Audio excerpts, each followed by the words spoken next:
یہ نور میں ہوگا جس کی دعوت کے سلسلے میں آج مجھے یہاں پر حاضری کی سعادت نصیب ہو رہی ہے۔ تھوڑی دیر کچھ باتیں آپ کی سماعتوں کے حوالے کرنے کی کوشش کروں گا اور چاہوں گا کہ بے نمازی بھی سنور جائیں اور چاہوں گا کہ نمازی بھی سنور جائیں۔ قرآن مقدس میں اللہ عز و جل نے ارشاد فرمایا واللہ ورسولہ احق ان یرضوہ، اللہ اور اس کے رسول سب سے زیادہ حقدار ہیں کہ انہیں راضی کیا جائے۔ ظاہر سی بات ہے کہ کسی کی ناراضگی کی کوئی وجہ ہوتی ہے اور کسی کی خوشی کی کوئی وجہ ہوتی ہے۔ کوئی کسی چیز سے خوش ہوتا ہے، کوئی کسی چیز سے ناراض ہوتا ہے۔ بیوی کے سامنے تحفے طائف کے انبار لگا دو تو وہ خوش ہو جاتی ہے، اور اگر وہ کوئی فرمائش کر دے اور انکار کر دو تو ناراض ہو جاتی ہے۔ ماں کا معاملہ یہ ہوتا ہے کہ بیٹا اگر ماں کی فرما برداری زیادہ کرتا ہے تو ماں خوش ہو جاتی ہے، اور بیوی کی طرف اگر اس کا جھکاؤ بڑھ جائے تو ماں ناراض ہو جاتی ہے۔ میرے پیارے آقا صلی اللہ تعالی علیہ وسلم کے پیارے دیوانوں، دوستوں کا بھی اپنا اپنا مزاج ہوا کرتا ہے۔ اگر دوستوں کی بات مان لی جائے تو دوست راضی ہوتے ہیں، اور دوستوں کی بات نہ مانی جائے تو دوست ناراض ہو جاتے ہیں۔ لیکن اس دنیا کے اندر صرف دوست ہی نہیں ہیں، بلکہ دوست نما ہزارہ دشمن موجود ہیں جو دوستی کے لیے ہاتھ بڑھاتے ہیں، لیکن انہی ہاتھوں کو جہنم میں لے جانے کا ذریعہ بھی بن جاتے ہیں کہ دوستی کی بنیاد پر کبھی انسان ان ہاتھوں سے شراب بھی پکڑ لیتا ہے، دوستی کی بنیاد پر کبھی ان ہاتھوں سے انسان برائیاں بھی کر لیتا ہے، اور یہ تصور کرتا ہے کہ میرے دوست کی بنیاد پر میں یہ کر رہا ہوں، اس کو خوش کرنے کے لیے کر رہا ہوں، اس کو راضی کرنے کے لیے کر رہا ہوں۔ کبھی ایسا بھی ہوتا ہے کہ انسان دوستوں کی محبت میں زنا کے اڈے پہ بھی چلا جاتا ہے، شراب کے اڈے پہ بھی چلا جاتا ہے، بد کرداری کے داغ سے اپنے دامن کو داغدار بھی کر دیتا ہے۔ ایسے دوست آج کے زمانے میں آپ کو ملیں گے۔ اگر وہ ناراض ہوتے ہوں تو ایسے دوستوں کی ناراضگی کو تو مول لینا، لیکن کبھی خدا کو ناراض مت کرنا، کبھی اس کے رسول صلی اللہ علیہ وسلم کو ناراض مت کرنا۔ یاد رکھیں، اللہ نے ہمیں زندگی عطا فرمائی، اللہ نے ہمیں رزق عطا فرمایا، اللہ نے ہمیں اولاد عطا فرمائی، اللہ نے ہمیں زمین عطا فرمائی، اللہ نے ہمیں آسمان عطا فرمایا، اللہ نے ہمیں ایمان کی دولت عطا فرمائی۔ سب کچھ جو بھی ہمارے پاس ہے یہ سب کچھ اللہ عز و جل نے عطا فرمایا، تو ہماری ذمہ داری بن جاتی ہے کہ جس نے یہ سب کچھ عطا کیا اس کو ہم راضی کریں۔ ایک ماں اپنے بچے کی پرورش کرتی ہے، ایک ماں اپنے بچے کو سینے سے دودھ پلاتی ہے، ایک ماں اپنے بچے کی گندگی کو صاف کرتی ہے، ایک ماں اپنے بچے کے خورد و نوش کا اہتمام کرتی ہے، ایک باپ اپنے بچے کی پڑھائی کے لیے صبح سے لے کے رات تک محنت کر کے پیسے جمع کرتا ہے تاکہ میرا بچہ اچھی تعلیم حاصل کر لے، میرا بچہ اچھا انسان بن جائے، میرا بچہ معاشرے میں منہ دکھانے کے لائق بن جائے، میرے بچے کا فیوچر بہتر ہو جائے۔ تو آپ ذرا سوچو، ماں کو راضی کرنے کا اتنا بڑا حکم ہے کہ اللہ کے رسول صلی اللہ علیہ وسلم فرماتے ہیں کہ ماں کے قدموں کے نیچے جنت ہے، اور باپ کے حوالے سے حضور فرماتے ہیں رضاء الرب فی رضاء الوالد، سخط الرب فی سخط الوالد۔ باپ کی خوشی کے اندر اللہ کی خوشی ہے، اور باپ کی ناراضگی میں اللہ کی ناراضگی ہے۔ ایک باپ زمین کے اوپر تو ہمیں کام आता है। एक माँ ज़मीन के ऊपर तो हमें काम आती है, लेकिन यही माँ बाप जब जिस्म से रूह का रिश्ता टूट जाता है और हम इस दुनिया से कुछ कर जाते हैं, तो माँ न कब्र के अंदर हमारे साथ आती है और न बाप कब्र के अंदर हमारे साथ आता है, बल्कि वही बाप जो बेटे के सर में दर्द नहीं देख सकता था, बेटे के कांधे पर बोझ नहीं देख सकता था, वही अपने कांधे पर बच्चे को उठाकर कब्रिस्तान ले जाकर कब्र के सुपुर्द करके आ जाता है। लेकिन कब्र में माँ नहीं आती, न कब्र के अंदर बाप आता है। क्या कभी आपने सुना कि कोई बाप अपने बेटे के जनाजे के साथ जाते हुए ये कहे कि मैं तन्हा मेरे बच्चे को कब्र के सुपुर्द नहीं करूँगा, मेरे बच्चे को कब्र में उतारूँगा तो मैं भी कुछ दिनों तक मेरे बेटे के साथ कब्र में रहूँगा ताकि मेरे बच्चे को राहत पहुँच जाए। ज़माने के अंदर, दौर के अंदर आज तक कोई ऐसा बाप दिखाई नहीं देता जो कब्र की तारीक वादी के अंदर अपने बच्चे के काम आए। यही वजह है कि आप अगर देखें तो बाप कांधे पर उठाकर कब्र की दहलीज तक पहुंचा देता है। माँ का मामला जो अपने बेटे के सर के दर्द की बुनियाद पर पूरी रात अपने बेटे के सर को दबाने में गुजार देती है, लेकिन जिस्म से रूह का रिश्ता टूट जाता है तो माँ भी अपने बच्चे को ले जाने देती है, ले जाओ इसे कब्र के सुपुर्द कर दो। और माँ ये जानती है कि मेरे बच्चे की कब्र के ऊपर मनो मिट्टी डाली जाएगी, लेकिन कोई माँ कब्र के अंदर नहीं आती, कोई माँ साथ चलने के लिए तैयार नहीं होती। पता चला माँ की खुशी और माँ की मोहब्बत की भी एक लिमिट है, बाप की मोहब्बत की भी एक लिमिट है। लेकिन अल्लाह अकबर, कुरान तो ये कह रहा है कि बाप को भी राज़ी करो, माँ को भी राज़ी करो।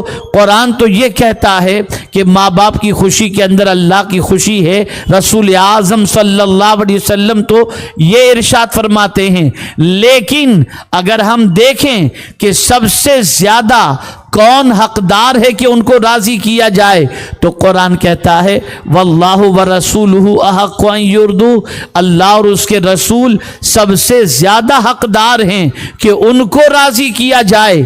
अल्लाह अकबर, अल्लाह को राज़ी कैसे किया जाए, अल्लाह के रसूल को कैसे राज़ी किया जाए और क्यों करके राज़ी किया जाए, तो जवाब मिलेगा।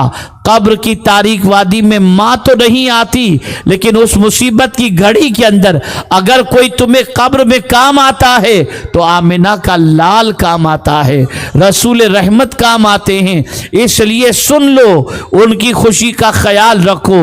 अल्लाह अकबर, जंगलों बयाबान के अंदर तुम निकल जाओ और तुम्हें कोई परेशानी लाहिक हो जाए तो वहां तुम्हारी मदद के लिए कौन आता है?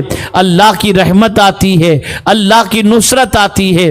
तो मेरे प्यारे आका सल्लल्लाहु अलैहि वसल्लम के प्यारे दीवानों, मैं जानता हूँ, इस इलाके के हवाले से भी जानता हूँ, मुआशरे की सिचुएशन को भी जानता हूँ। हमारे बहुत सारे नौजवान भाई कुछ ऐसे रास्ते इख्तियार करके बैठे हैं जिन रास्ते पर चलने के बाद अल्लाह भी नाराज हो और अल्लाह के रसूल सल्लल्लाहु अलैहि वसल्लम भी नाराज हो। चोरी डकैती का मामला हो, जहालत का मामला हो, गंदगी का मामला हो, आवारा गर्दी का मामला हो, ड्रग्स सप्लाई का मामला हो, ड्रग्स के इस्तेमाल का मामला हो, ज़िना के अड्डे पे जाने का मामला हो या आवारा गर्दी का मामला हो, आज हमारी नौजवान सिसक रही है, बिलक रही है ये कौम, और ये नौजवान आज बुराई के रास्ते के अंदर डूबते चले जाते हैं। क्या जवाब दोगे कल बरोज़े क़यामत अल्लाह अज़्ज़ा व जल्ल को? इसलिए कि आप नहीं जान रहे कि आपके काम से अल्लाह नाराज होता है। अरे जब माँ नाराज हो जाए तो शरीयत का हुक्म सख्त है, बाप नाराज हो जाए तो शरीयत का सख्त हुक्म है, तो अल्लाह और उसके रसूल नाराज हो जाएं तो आप मुझे बताओ कितनी तकलीफ होगी। अल्लाह अकबर। मेरे प्यारे आका सल्लल्लाहु अलैहि वसल्लम के प्यारे दीवानों, बहुत सारे ऐसे नौजवान मिलते हैं जो गलत काम करते हैं और जब उनसे कहा जाए तो कहते हैं क्या करें, कोई सबील नहीं है, इसके अलावा कोई रास्ता नहीं है। और आप सुन लो, अगर गुनाहों के रास्ते के जरिए आपने दौलत कमाई है या गुनाह के रास्ते पर जा रहे हो, सबसे बड़ी मुसीबत तंगदस्ती नहीं,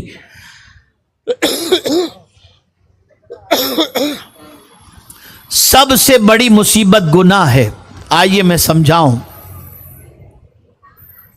एक जलील कद्र पैगंबर एक ऐसे शख्स के पास जाने का इत्तेफाक हुआ जिसके हाथ भी नहीं थे, जिसके पैर भी नहीं थे, जिसकी आंखें भी नहीं थीं, लेकिन वो बंदा अपनी ज़बान से कह रहा था अल्हम्दुलिल्लाह अल्हम्दुलिल्लाह अल्हम्दुलिल्लाह। उस बंदे से पूछा गया तेरे हाथ भी नहीं तो किस बात पर अल्लाह का शुक्र अदा कर रहा है, तेरे पैर भी नहीं तो किस बात पर अल्लाह का शुक्र अदा कर रहा है, तेरी आंखें भी नहीं तो किस बात पर अल्लाह का शुक्र अदा करता है। वो नौजवान वो परेशान हाल जवाब में कहता है सुनो, अल्लाह ने मुसीबत में तो गिरफ्तार रखा है, गुनाहों में गिरफ्तार नहीं रखा। इस बुनियाद पर मैं अपने करीम का शुक्र अदा कर रहा हूं। सुभान अल्लाह सुभान अल्लाह। सबसे बड़ी मुसीबत गुनाह है, इसलिए कि गुनाह की सजा बर्दाश्त करने की ताकत नहीं। ज़िना की सजा सख्त तरीन है, नमाज कज़ा करने की सजा सख्त तरीन है, हराम कमाने की सजा सख्त तरीन है, हराम काम की सजा सख्त तरीन है। आइए उन सारी चीज़ों की तरफ तफसीली गुफ्तगू करने की बजाय मैं अपने मौजू की तरफ आता हूँ। अर्ज करने का मंशा ये है, अल्लाह और उसके रसूल सबसे ज़्यादा हकदार हैं कि उन्हें राज़ी किया जाए। नमाज पढ़ोगे अल्लाह राज़ी होगा, गुनाह से बचोगे अल्लाह राज़ी होगा, माँ बाप की फरमा बरदारी करोगे अल्लाह राज़ी होगा।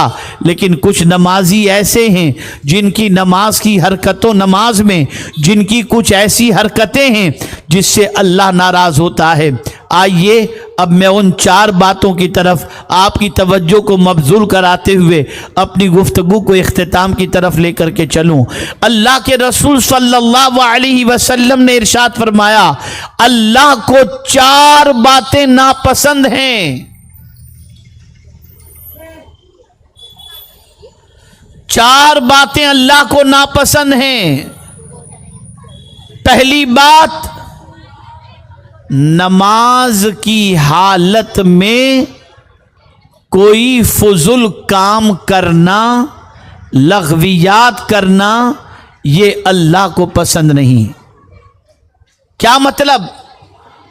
आप नमाज की नीयत बांध के खड़े हो गए, अब यूं कर रहे हैं, यूं कर रहे हैं, हाथ पैर को इधर उधर घुमा रहे हैं, इधर देख रहे हैं उधर देख रहे हैं, कभी मोबाइल देख रहे हैं, कभी क्या कर रहे हैं। ये सारे बेकार के काम अगर कोई नमाजी करता है तो अल्लाह के रसूल सल्लल्लाहु अलैहि वसल्लम फरमाते हैं नमाजी की ये हरकत अल्लाह को पसंद नहीं। और एक बुजुर्ग ने बड़ी प्यारी बात इरशाद फरमाई, जब कोई बंदा नमाज पढ़ते हुए इधर उधर देखता है तो अल्लाह की रहमत कहती है मेरे बंदे, क्या मुझसे भी ज्यादा कोई खूबसूरत है जिसे तू देख रहा है? नमाज पढ़ो, सुकून के साथ पढ़ो, नमाज पढ़ो दिल जमाई के साथ पढ़ो, नमाज में फुजुल हरकत मत करो, नमाज में बेजा हरकतें मत करो। कोई यहां खुजला रहा है, कोई क्या कर रहा है, कोई क्या कर रहा है। अल्लाह के रसूल सल्लल्लाहु अलैहि वसल्लम ने इरशाद फरमाया, बेकार का काम नमाज के अंदर करना, ये अल्लाह के रसूल सल्लल्लाहु अलैहि वसल्लम फरमाते हैं अल्लाह को नापसंद है। दूसरी चीज जो अल्लाह को नापसंद है वो क्या है? तो आकाए करीम सल्लल्लाहु अलैहि वसल्लम ने इरशाद फरमाया, रोजे की हालत में फहश बातें करना।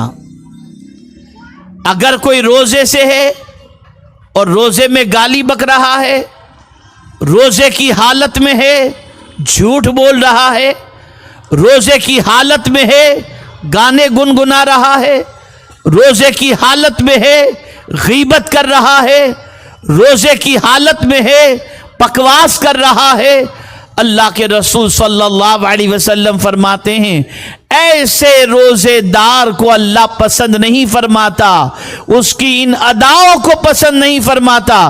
اس لیے فرمایا گیا جب روزہ رکھو تو زبان کی بھی حفاظت کرو، روزہ رکھو نگاہوں کی بھی حفاظت کرو، روزہ رکھو کان کی بھی حفاظت کرو، روزہ رکھو ہاتھ کی بھی حفاظت کرو، روزہ رکھو تو زبان کی بھی حفاظت کرو، اور روزے کی حالت میں کوئی فحش بات کبھی بھی اپنی زبان سے نہ نکالو، کہ اگر کوئی شخص روزے کی حالت کے اندر فحش کلمات کہتا ہے تو آقا کریم صلی اللہ علیہ وسلم ارشاد فرماتے ہیں اللہ کو یہ فحش گو روزے دار پسند نہیں، نہ اس کی فحش گوئی پسند ہے۔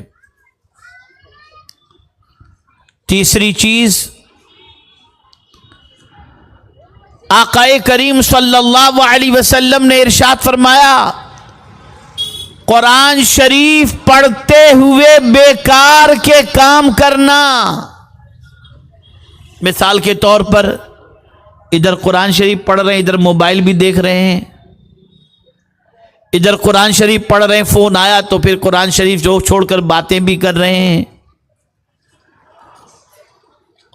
قرآن شریف جب پڑھو تو اللہ کی کتاب کی تلاوت کرتے وقت ساری چیزوں سے بے نیاز ہو کر قرآن میں ڈوب جاؤ، اس لیے کہ قرآن کیا ہے، اگر کوئی قرآن پڑھتا ہے تو گویا وہ اللہ سے باتیں کر رہا ہے۔ سبحان اللہ، اور سبحان اللہ۔ قرآن اللہ کی وہ کتاب ہے کہ رسول رحمت صلی اللہ علیہ وسلم نے ارشاد فرمایا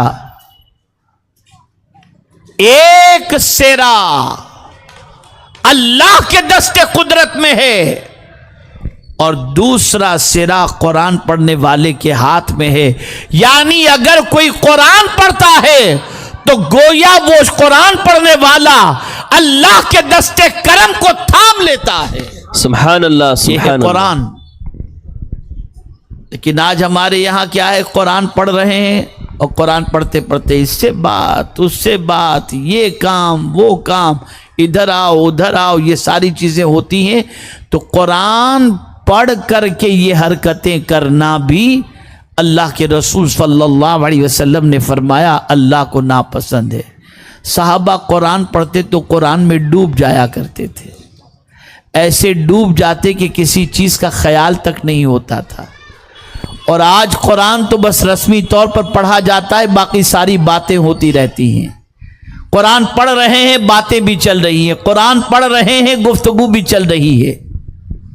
اللہ کے رسول صلی اللہ علیہ وسلم نے ارشاد فرمایا قرآن پڑھتے وقت بیکار کی باتیں کرنا یہ اللہ کو پسند نہیں۔ یہ تین باتیں ہو گئیں، اب چوتھی بات، اللہ کے رسول صلی اللہ علیہ وسلم نے ارشاد فرمایا قبرستان میں ہنسنا یہ بھی اللہ کو ناپسند ہے۔ آج تو اللہ رحم و کرم فرمائے، کیا کچھ قبرستان میں نہیں ہوتا۔ قبرستان میں جا کر کے آدمی جنازے میں شریک ہوتا ہے، ساری بزنس کی باتیں کر رہا ہے، قبرستان میں جا کر کہے لگاتا ہے، قبرستان میں جا کر اپنی موت کو یاد کرنے کی بجائے قبرستان پہنچنے کے بعد دنیا کی گفتگو کے اندر مو ہو جاتا ہے۔ اگر کوئی شخص قبرستان جا کر کے بھی نصیحت حاصل نہیں کیا تو اس سے بڑا سخت دل انسان اور کون ہو سکتا ہے۔ وہاں جاؤ، اپنی آخرت کو یاد کرو، اپنی موت کو یاد کرو۔ ایک دن تنہا قبر میں ہمیں بھی چھوڑ دیا جائے گا، اسے یاد کرو۔ کیا چیز قبر میں ہمیں کام آئے گی اسے یاد کرو۔ اے رسول اعظم صلی اللہ تعالی علیہ وسلم کے دیوانوں، قبرستان جانے کے بعد کبھی بھی وہاں پر مسکرانا نہیں، کبھی قہقہے نہ لگانا۔ ایسا شخص اللہ رب العزت جل جلالہ کو ناپسند ہے۔ تو میرے پیارے آقا صلی اللہ تعالی علیہ وسلم کے پیارے دیوانوں، یہ چار چیزیں آج آپ کو ذہن کے اندر محفوظ رکھنی ہے. پہلی چیز، نماز کے اندر کوئی لغو حرکت نہیں کرنی. دوسری چیز، روزے کی حالت میں فحش گوئی نہیں کرنی. تیسری چیز، قرآن پڑھتے وقت بیکار کی باتیں نہیں کرنی. اور چوتھی چیز، قبرستان میں جا کر کے کبھی ہنسنا نہیں ہے. اگر آپ نے یہ 4 اللہ کی ناپسند چیزوں کو چھوڑ دیا تو میرا رب راضی ہو جائے گا، اور جس سے رب راضی ہو جاتا ہے اس کی دنیا بھی سنور جاتی ہے اور آخرت بھی سنور جایا کرتی ہے. سبحان اللہ سبحان اللہ.